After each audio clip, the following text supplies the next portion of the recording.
This is CBS Eye on the World. I'm John Batchelor, welcoming Charlie Pellegrino, to help me, the author and the explorer, to help me unpack a new story of Pompeii and Herculaneum. It is October, November, 79 AD, maybe. And Vesuvius, Mount Vesuvius, the volcano, begins an eruption seen from a naval base nearby. Pliny the Elder, commanding this naval base, sees the cloud emerging from the Vesuvius cone. He then gathers together, we're told by his nephew, Pliny the Younger, gathers together a rescue fleet of the biggest ships that he has. This is the Roman Navy, and pulls toward the shoreline. Already there are reasons that he can't get very close, but he tries. In the next hours will be a series of events revealed again and again by excavations at Pompeii and Herculaneum. Charlie, a very good evening to you. Because we can't even establish the date, what is the controversy about 79 AD and when this happened? Good evening to you, Charlie. Yeah, it's a matter of also some of the uncertainty is over. We know that the growing season was longer. The climate in that part of the world was a bit warmer than it is even today.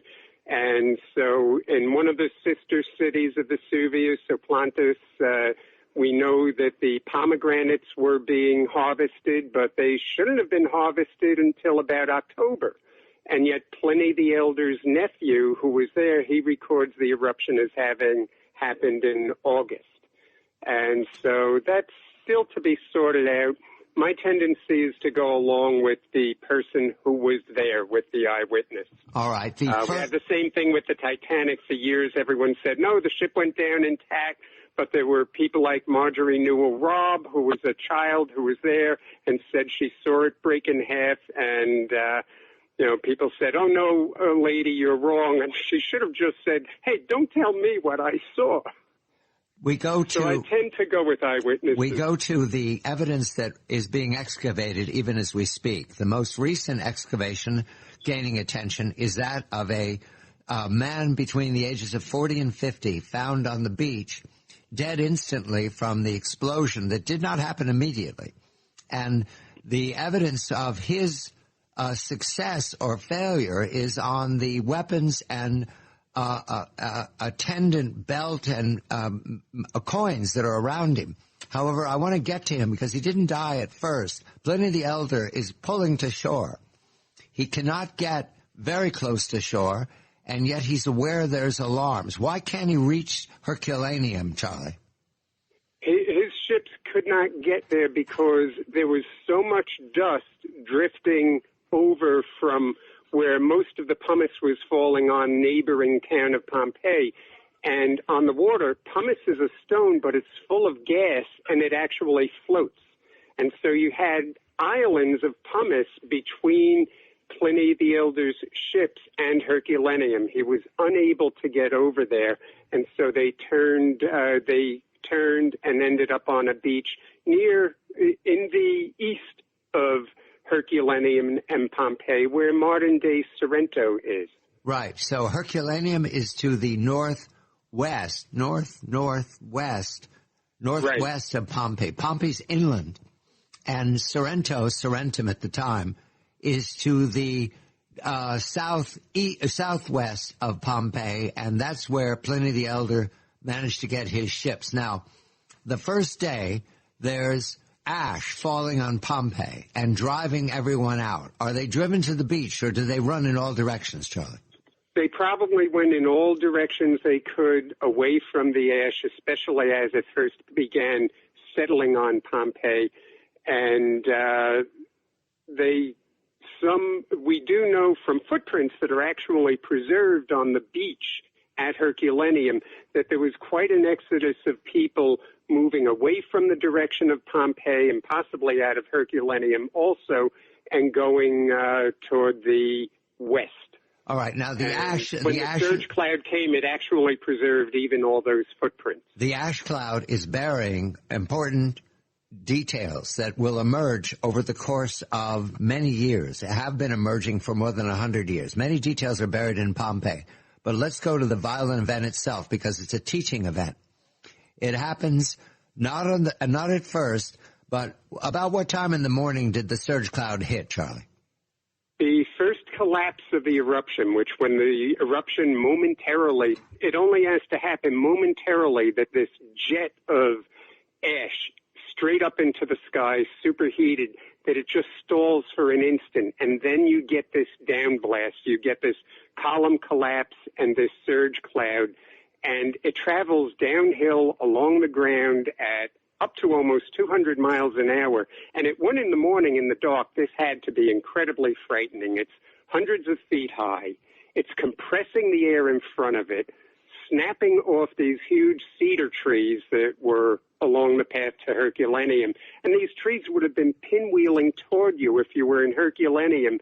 And the radiance of the ash cloud is so great that it's actually setting these trees on fire as they're wheeling toward you. So people on the beach, some men who were working with the soldier we found on the beach, 3 of them upturned an old damaged boat, which is the only boat that was left, and they turned it upside down and crawled under it. That gave them maybe about 3 more seconds of life. For everyone else, death came within about 1/200th to 1/400th of a second, faster than pain could even begin to register. Let's go to the most recent discovery. This man face down on the beach with symbols that represent his vocation. He was accused of being a robber. Why, Charlie? Right. I don't know exactly how that started. It became a kind of self-perpetuating textbook dogma and then a self-perpetuating documentary film dogma that because he had all this wealth and because his face had all these injuries and life had been rough to him, that he must have been someone who went around looting and in the last minute wanted to save lives. But one thing we now know is that the amount of money he had in his leather pouch was exactly what a month's pay would be for a high-level Praetorian. And also that he's at a marina where all the boats are, and all the boats are gone. To me, he always seems sort of like William Murdoch on the Titanic, to the very last second of his life, launching those lifeboats away, and who also ended up wrongly maligned afterward. And the only boat left was this one damaged boat that apparently some men were trying to repair and maybe get some of these women and children who were behind in one of the arches under the marina to try to launch them away. And then it was all interrupted by the sudden arrival of this deadly surge cloud. All right, let's call him Marcus. Marcus, we believe, is a Praetorian, which is special forces talk for Rome. He's got a month's wages in his leather pouch. He also has the weaponry and the symbols that are associated with the Praetorian Guard.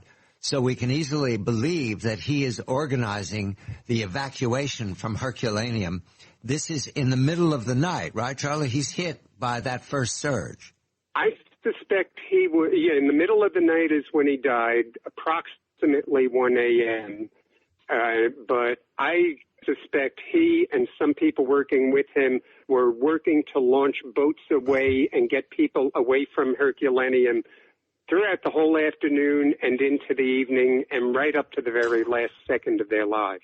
Pliny the Elder did not survive. He died with his rescue flotilla to the south, to Sorrento. They recovered his body. Is that correct? Right. In fact, they safely got to shore and to a friend's house near what is modern-day Sorrento. And for a while, he was actually sleeping in a room until the ash started getting deep. And he was known as someone who could snore very loud, and they heard him snoring behind the door before they woke him up and dug him out of the room.